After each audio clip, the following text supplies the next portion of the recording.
신실하신 우리 주 하나님, 이 새벽 단잠 깨워주셔서 주님을 향해 첫 시간을 드림에 감사합니다. 깨어있어서 말씀 앞에 반응하게 없이고 기도로 주의 뜻을 구하는 시간 되게 하여 주시옵소서. 예수님의 이름으로 기도드립니다. 아멘. 찬송가 452장입니다. 내 모든 소원 기도의 제목 예수님 닮기 원함이라. 예수님 영상 나 입기 위해 세상에 보았기 잡네. 예수님 닮기 내가 원하네. 날 구원하신 예수님을 내 마음속에 지금 고도사 주님의 영상 인치소서. 무한한 사랑 풍성한 긍휼 슬픈 자 위로 하시는 주. 길 잃은 죄인 부르는 예수 그 형상 닮게 하옵소서. 예수님 닮기 내가 원하네. 날 구원하신 예수님을 내 마음속에 지금 고도사 주님의 영상 인치소서. 겸손한 예수 거룩한 주님 원수의 멸시 참으시사 우리를 위해 고난을 받은 구주를 닮게 하옵소서. 예수님 닮기 내가 원하네.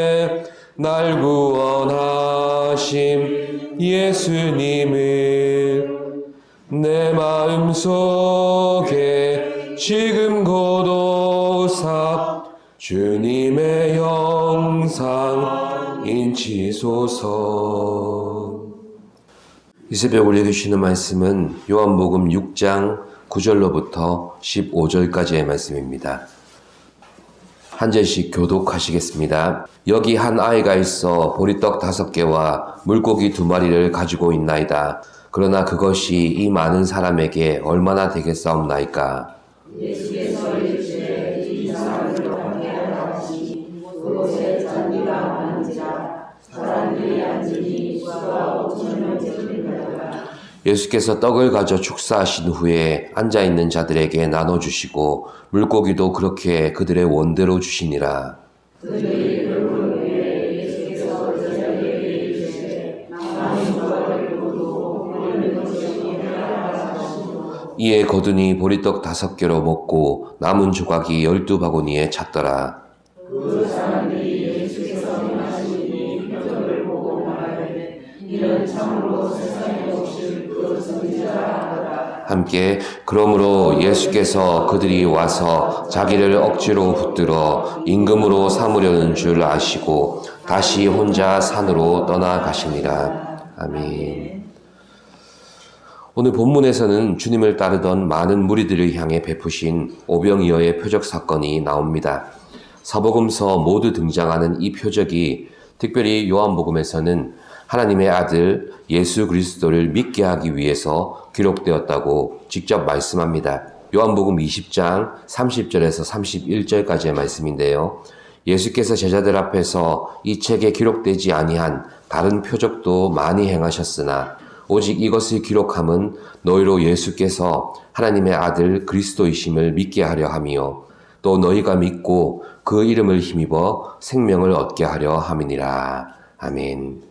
이런 목적으로 기록한 오병이어의 사건은 예수님의 공생의 사역에 있어서 중요한 전환점이 됩니다.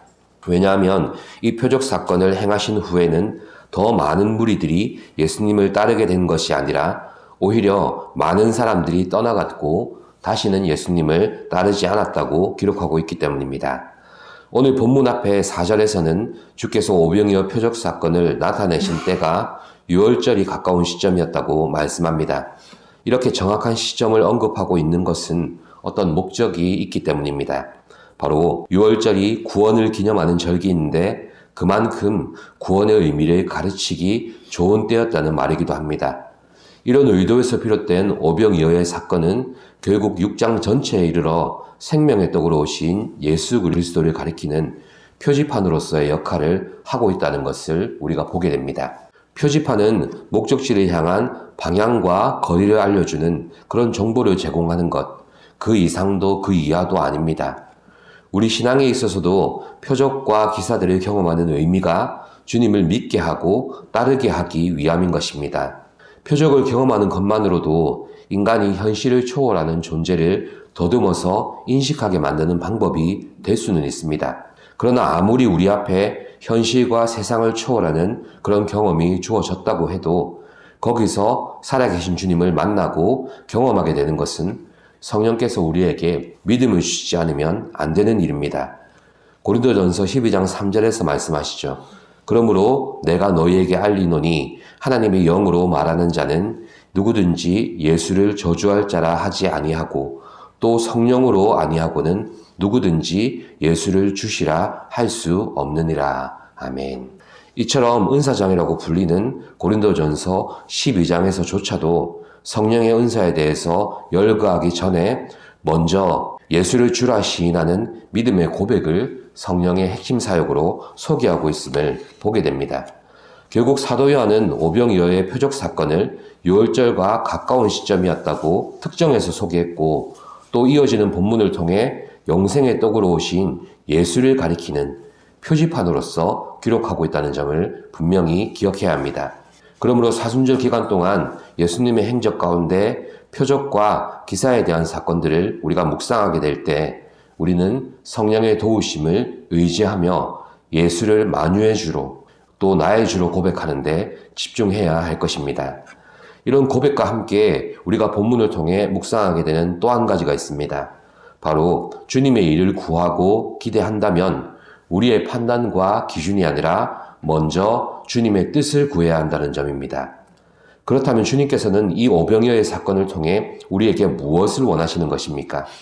바로 떡만 먹고 배부른 무리의 한 사람이 아니라 진정으로 영생의 소망이 되시고 구원의 반석이 되시는 예수를 따르는 제자가 되기를 원하십니다.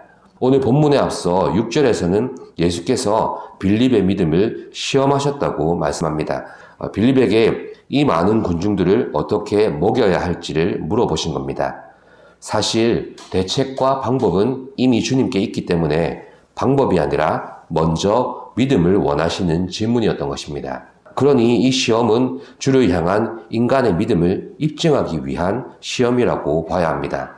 그리고 주께서 우리에게도 시험을 허용하시는 것은 시험을 겪는 우리가 혹시라도 실패할 것을 염두에 두시고 주시지 않으셨다는 것을 분명히 기억해야 합니다. 오직 우리가 시험을 통해서 믿음이 더 견고해질 수 있도록 그 상황 안에 우리를 놓아두시는 것뿐입니다. 결국 우리 주님은 시험을 통해서 우리에게 주께서 하시고자 하는 일들을 납득시키시는 것입니다. 빌립은 이 질문 앞에 좌절과 열등감에 빠져듭니다. 그가 사람들을 먹이기 위해 언급한 200데나리온은 현실적인 계산일 뿐이지 결국은 자신이 이 문제를 해결할 능력이 없다는 것을 스스로 시인한 답변이었습니다. 빌립이 좌절과 열등감을 느낀 이유는 주님의 무한한 자원을 믿음으로 구하기보다 자신의 제한된 자원에 그의 생각을 국한했기 때문입니다. 결국 주의 뜻을 구하며 주님의 일하심을 기대하는 우리가 우리 스스로를 한번 돌아보았으면 좋겠습니다.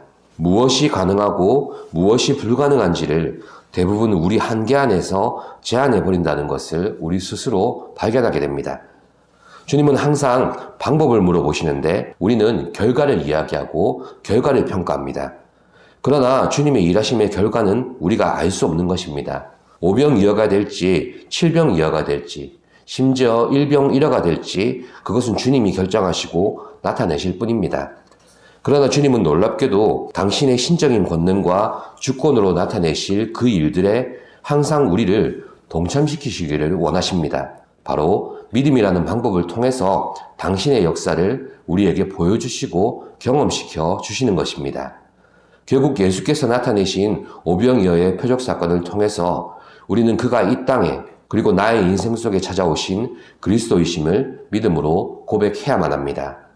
또한 그가 우리 인생에 이미 행하신 일들과 또한 지금 나타내시는 일들과 장래에 행하실 일들을 믿음으로 바라보고 의지해야 하는 존재라는 것을 우리 스스로 고백하게 합니다. 제한된 우리의 자원들을 내려놓을 때 우리는 그제서야 깨닫게 됩니다. 주님께서는 우리에게 맡기신 일들을 이루어내시기 위해서 오직 믿음으로 주를 따르기를 원하신다는 것입니다. 우리가 겪는 시험은 주님의 뜻 안에서 우리의 믿음이 유효한지를 우리가 경험하게 하시려는 시험입니다. 내 믿음이 살아서 과연 꿈틀거리는 믿음인지는 내가 잘 믿는다고 해서 밝혀지는 게 아니라 그 시험을 어떻게 통과하는지 보고 계신 주께서 확인하실 일입니다. 아무쪼록 오병이어의 주님이 오늘도 우리 안에서 풍성한 소망으로 충만히 역사하시기를 기도합니다. 또한 내 판단과 기준이 아니라 믿음으로 주의 뜻을 구하고 믿음으로 주의 일하심에 동참하는 하루가 되시기를 기도드립니다. 신실하신 주님, 오병이어의 사건을 통해서 우리로 하여금 떡만 먹고 배부른 자가 아니라 주님으로 하여금 구원의 기쁨과 영생의 소망을 누리는 제자로 부르셨음을 발견케 하시니 감사합니다. 주님께서 우리 인생 가운데 찾아오셔서 그렇게 주권자가 되시며 우리 인생을 인도하신다는 사실에 안도함을 누리고 믿음으로 살아가는 저희가 되게 하여 주시옵소서. 오늘도 우리의 방법과 우리의 계획들을 내려놓습니다. 주님께서 원하시는 방법은 우리의 연약하고 부족하지만 믿음뿐이라는 사실을 기억해 하여 주시고 믿음으로 주의 일을 보고 믿음으로 주께서 함께 하심을 고백하는 이 하루가 되게 하여 주시옵소서. 예수님의 이름으로 기도드립니다. 아멘. 하늘에 계신 우리 아버지의 이름을 거룩하게 하시며 아버지의 나라가 오게 하시며 아버지의 뜻이 하늘에서와 같이 땅에서도 이루어지게 하소서. 오늘 우리에게 일용할 양식을 주시고 우리가 우리에게 잘못한 사람을 용서하여 준 것 같이 우리 죄를 용서하여 주시고 우리를 시험에 빠지지 않게 하시고 악에서 구하소서. 나라와 권능과 영광이 영원히 아버지의 것입니다. 아멘.